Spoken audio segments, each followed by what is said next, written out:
ओम शांति। आज 14 जून 2023 के साकार मधुर महावाक्य हैं। आज की मधुर मुरली में बाबा ने सभी ब्राह्मणों को उनकी रिस्पॉन्सिबिलिटी की याद दिलाई। आप ब्राह्मण बच्चों पर बहुत बड़ी जवाबदारी है। सबसे बड़ी जवाबदारी है स्वयं पावन बनना, औरों को भी पावन बनाना। उसके लिए निरंतर शिव बाबा की याद में रहना है, बाबा से प्रतिज्ञा करनी है और उस प्रतिज्ञा को पूरा निभाना है। साथ साथ इसी समय तुम बच्चे, ये जो गायन है कि तुम मात पिता हम बालक तेरे, तुम्हारी कृपा से सुख घनेरे। आप मात पिता से मिलते हो, उनके सम्मुख बैठते हो। बाबा सतो प्रधान संन्यास सिखाते हैं। घर गृहस्थ में रहते, जिम्मेवारियां निभाते, बुद्धि से पुरानी दुनिया को भूल जाना है। ये बेहद का संन्यास बेहद का बाप ही सिखाते हैं। बाबा ने याद दिलाया, बाबा ही कहते हैं दे सही दे के सब संबंधों को भूलो, मुझे याद करो। सर्वधर्मान परित्यज्य मामिकम शरणम व्रज। देह को भी भूलो, देह के संबंधों को भी भूलो, केवल एक मुझे याद करो। मेरी याद से तुम्हें माया जीत जगत जीत बनना है। कल्प में एक बार बाबा आकर राजयोग सिखाते हैं, जिससे आप मनुष्य से देवता बन जाते हैं। बाबा कहते ये भूल कभी नहीं करना कि आप बाबा को भूल जाओ, नहीं तो धर्मराज बहुत कड़ी सजाएं देंगे, पापों का बोझा भी उतरेगा नहीं। सुनते हैं बाबा के मधुर बोल। बाबा कहते मीठे बच्चे, तुम्हारा है सतो प्रधान संन्यास। तुम देह सहित सारी पुरानी दुनिया को बुद्धि से भूल जाते हो। तुम्हारा है सतो प्रधान संन्यास। तुम देह सहित सारी पुरानी दुनिया को बुद्धि से भूलते हो।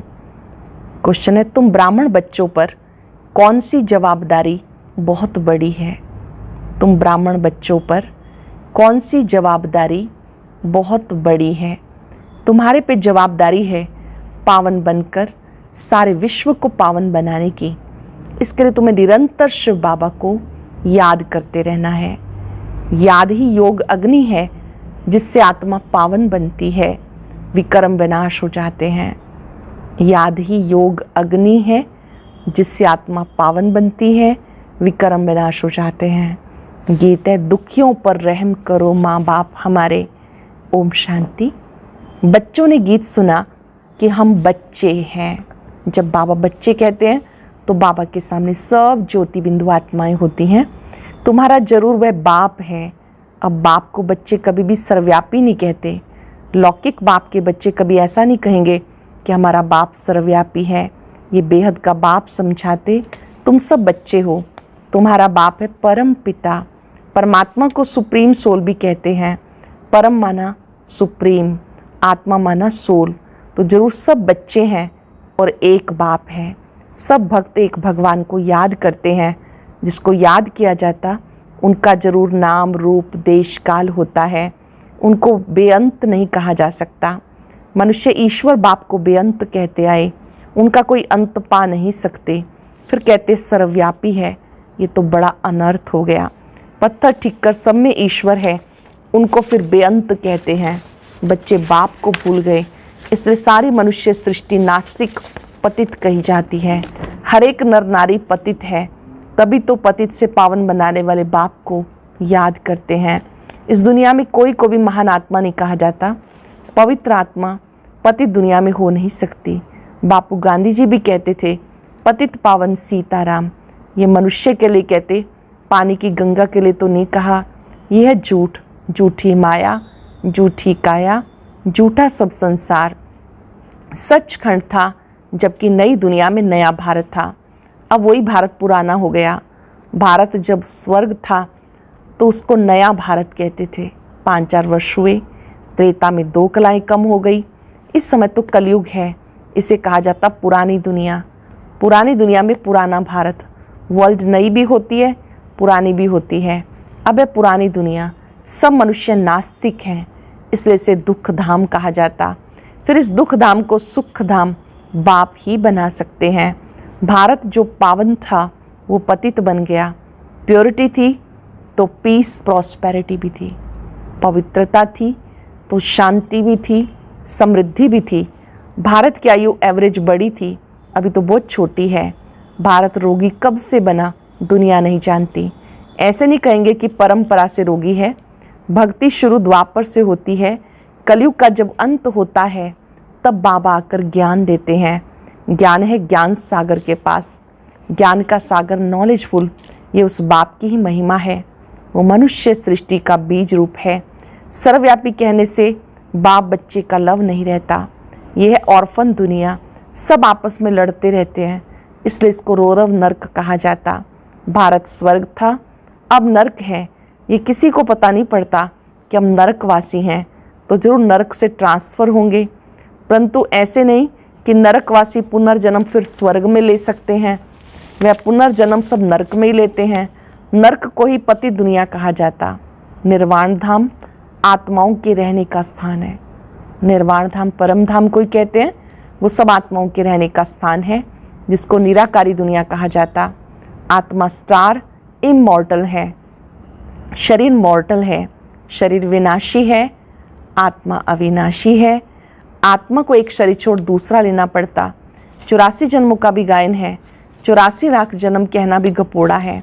बाबा समझाते, जो भी आत्मा पार्ट बजाने आती है आकर ऑर्गन्स में प्रवेश करती है, परंतु सबके 84 जन्म भी नहीं हो सकते। सतयुग में जो देवी देवता होंगे उनके 84 जन्म होंगे। जो सतयुग के प्रथम जन्म में आएंगे उन्हीं के ही टोटल 84 जन्म होंगे। बाबा कहते आगे भी कहा था कि तुम अपने जन्मों को नहीं जानते हो, मैं बताता हूँ। तुम हो ब्रह्मा कुमार कुमारियाँ। अच्छा, ब्रह्मा का बाप कौन है? ब्रह्मा का बाप शिव। ब्रह्मा विष्णु शंकर हैं शिव बाबा के बच्चे। उनको भी अपना सूक्ष्म शरीर है। परम पिता परमात्मा को अपना शरीर नहीं है। बाबा कहते मेरा नाम है शिव। भले कोई रुद्र भी कहते हैं, कोई सोमनाथ कहते हैं, हूँ तो मैं निराकार। बरोबर भारत में शिव के मंदिर भी हैं। ज्ञान का सागर परम पिता परमात्मा को कहा जाता, श्री कृष्ण को नहीं। वो तो सतयुग का प्रिंस है, उनमें आदि मध्य अंत का ज्ञान नहीं है। सतयुगी देवताओं में भी ज्ञान नहीं है। तुम जानते हो भी हम हीरे तुल्य बन रहे हैं। परम पिता परमात्मा के सिवाय कोई भी राजयोग सिखा ना सके। श्री कृष्ण को परमात्मा नहीं कह सकते। परमात्मा सिर्फ एक निराकार को कहते हैं, और उस बाप को सब भूल गए। ज्योति बिंदु बाबा को सब भूल गए। इस समय सब पतित तमो प्रधान है। बाबा कहते सारा वैरायटी मनुष्य सृष्टि का झाड़ है। तमो प्रधान रोगी दुखी हैं। भारत कितना ऊंच था, अभी तो कंगाल है। शास्त्रों में कल्प की आयु लाखों वर्ष लिख दी। समझते कलयुग को भी 40,000 वर्ष चलना है। बाबा समझाते यह घोर अंधियारा, अब ज्ञान सूर्य प्रगटा, अज्ञान अंधेर विनाश। बाबा ज्ञान सूर्य है। बाबा आते हैं, अज्ञान का अंधकार नष्ट करते हैं। वो आकर अज्ञान घोर अंधियारे को मिटाते हैं। अब है ब्रह्मा की रात। सतयुग त्रेता को ब्रह्मा का दिन कहा जाता, तो तुम हो ब्रह्मा कुमार कुमारियाँ, ब्रह्मा के बच्चे। ब्रह्मा तो विश्व अथवा स्वर्ग का रचयिता नहीं है, निराकार हेवनली गॉड फादर की ही महिमा है। वो आकर राजयोग सिखाते हैं। निराकार शिव बाबा राजयोग सिखाते हैं। बाबा कहते हे बच्चे, आत्माओं से बात करते हैं। आत्मा ही सब कुछ सुनती है, धारण करती है, संस्कार ले जाती है। जैसे बाबा ने समझाया, लड़ाई के मैदान में मरते हैं तो संस्कार के अनुसार जन्म ले, फिर लड़ाई में चले जाएंगे। इस समय सबकी आत्माएं तमो प्रधान है। सब एक दो को दुख देते रहते हैं। सबसे बड़ा दुख कौन देता है? जो तुम्हें परमात्मा से बेमुख करते हैं। इसलिए श्री बाबा कहते बच्चे उन सबको छोड़ो। गॉड इज़ वन कहा जाता। तुम सब ब्राइड्स हो, मैं हूँ ब्राइड ग्रूम। तुम आत्माएं सजनियाँ हो, मैं तुम्हारा साजन हूँ। हे सजनियाँ, तुम बिल्कुल लायक नहीं हो स्वर्ग में चलने के लिए। माया ने तुम्हें बिल्कुल नालायक बना दिया। यह है रावण राज्य। सतयुग में है राम राज्य। राम शिव को कहा जाता। अब तुम हो ब्राह्मण। परम पिता परमात्मा जो स्वर्ग की स्थापना करते हैं, उनसे तुम वर्षा ले रहे हो। भारतवासियों को स्वर्ग का वर्षा मिल रहा है। कलश माताओं पर रखा। माता गुरु बिगर किसी का भी कल्याण नहीं होता। जिसके लिए गाते हैं त्वमेव मातश्च पिता, फिर उन्हें सर्वव्यापी कह देना ये बड़ी भूल है। मात पिता को फिर बेअंत कह देते। गाते हैं तुम मात पिता हम बालक तेरे, तुम्हारी कृपा से सुख घनेरे। फिर बाप पर दोष कैसे रखते हैं? बाप तो आकर पतित से पावन बनाते हैं। एक तरफ कहते हैं आपकी कृपा से सुख घनेरे, फिर उन पर दोष रख देते। बाप तो आकर पतित से पावन बनाते, पतित रावण बनाते हैं। अभी रावण राज्य खत्म हो, राम राज्य शुरू हो जाएगा। इस चक्र को अच्छी रीति समझना है। बेहद की हिस्ट्री ज्योग्राफी बेहद का बाप ही सुनाएंगे। यह रुद्र ज्ञान यज्ञ श्री कृष्ण का यज्ञ नहीं, ये गीता का राजयोग है, परंतु श्री कृष्ण को ज्ञान नहीं देते हैं। श्रीमद् भगवत गीता में प्राचीन राजयोग का वर्णन है, वो बाबा के सिखाते हैं। यह रुद्र शिव भगवान उवाच, रुद्र ज्ञान यज्ञ से विनाश ज्वाला प्रकट हुई। अब तुम बच्चे आए हो माता पिता से स्वर्ग का वर्षा लेने। ये कोई अंधश्रद्धा नहीं, यूनिवर्सिटी व कॉलेज में कोई अंधश्रद्धा नहीं होती। यहाँ पर अंधश्रद्धा की कोई बात नहीं। तुम बाप से बेहद का वर्षा लेने के लिए, मनुष्य से देवता बनने के लिए आए हो। बाबा से वर्षा लेना है, मनुष्य से देवता बनने आए हो। ये गॉड फादरली यूनिवर्सिटी है। बाबा समझाते ये भारत दैवी राजस्थान था। हीरे जवाहरात के महल बनते थे। भक्ति मार्ग में सोमनाथ का मंदिर कितना बड़ा बनाया, उससे पहले क्या होगा? भक्ति में इतना बड़ा सोमनाथ का मंदिर बनाया तो उससे पहले क्या होगा? अभी तो भारत कंगाल है, फिर सिरताज बनाना बाप का काम है। अब तुम बच्चे जानते हो हम माता पिता के सम्मुख बैठे हैं और 21 जन्मों का सुख पा रहे हैं। बाबा कहते हे आत्माएं मुझे याद करो, मैं तुम्हारा गाइड लिबरेटर हूँ। वर्ल्ड की हिस्ट्री ज्योग्राफी कैसे रिपीट होती है ये बच्चों को समझाया जाता। इसमें अंधश्रद्धा की कोई बात नहीं। तुम्हारा है सतो प्रधान बेहद का संन्यास, आपका है सतो प्रधान संन्यास। तुम पुरानी दुनिया को बुद्धि से छोड़ते हो, इसलिए बाबा कहते सर्व धर्मान परित्यज्य मामेकम शरणम व्रज। देह सहित देह के जो भी संबंध है सबको भूल अपने को अशरीरी आत्मा समझो। बाबा कहते इस देह का भान छोड़ो, मुझ बाप को याद करने से तुम्हारे पाप भस्म हो जाएंगे।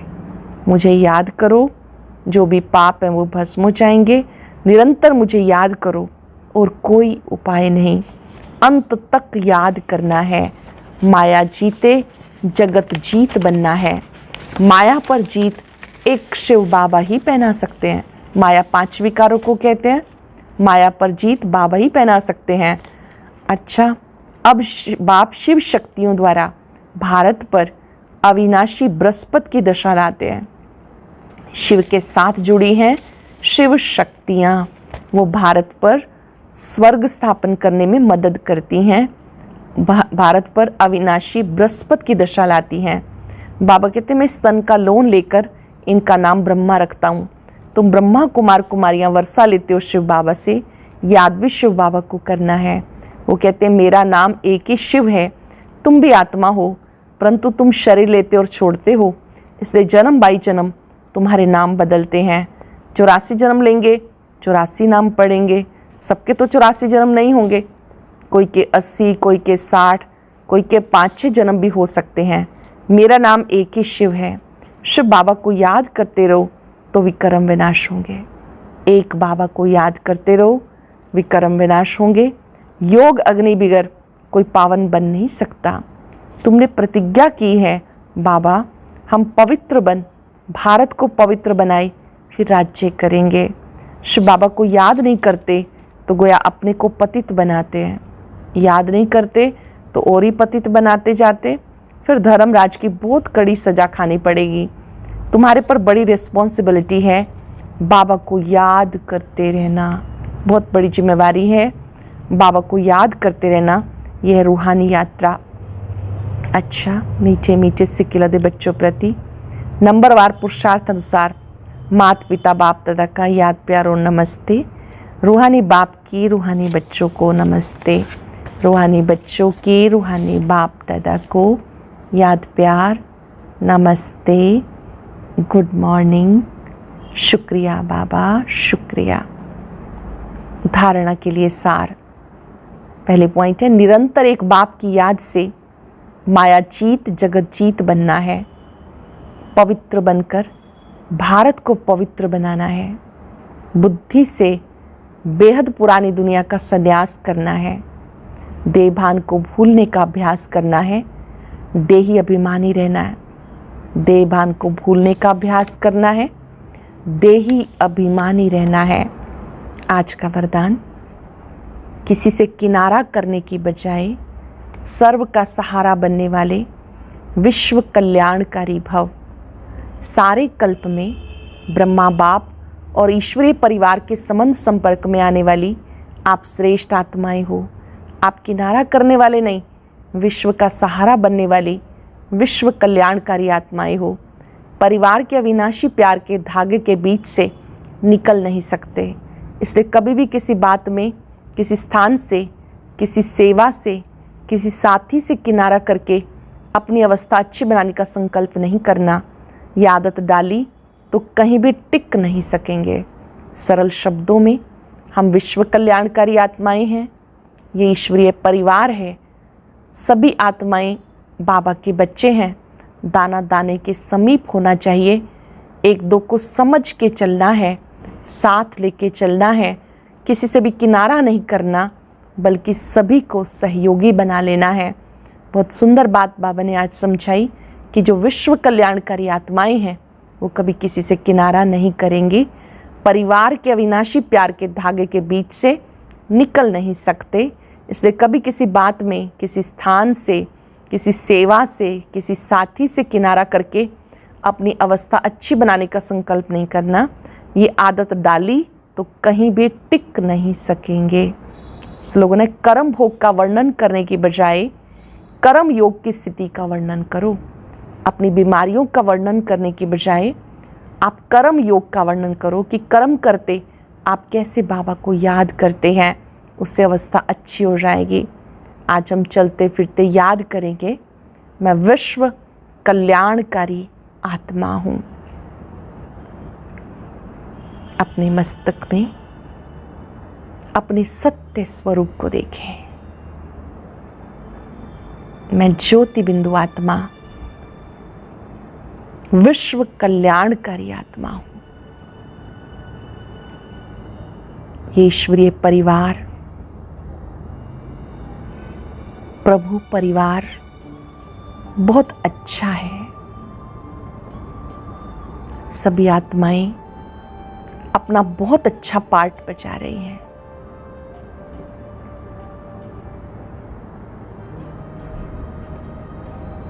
जो जैसा है मैं उसे स्नेह से स्वीकार करती हूँ।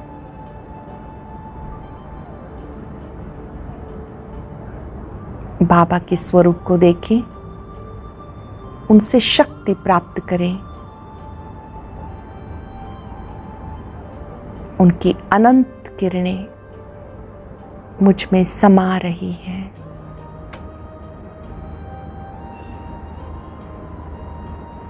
मैं विश्व कल्याणकारी आत्मा हूँ।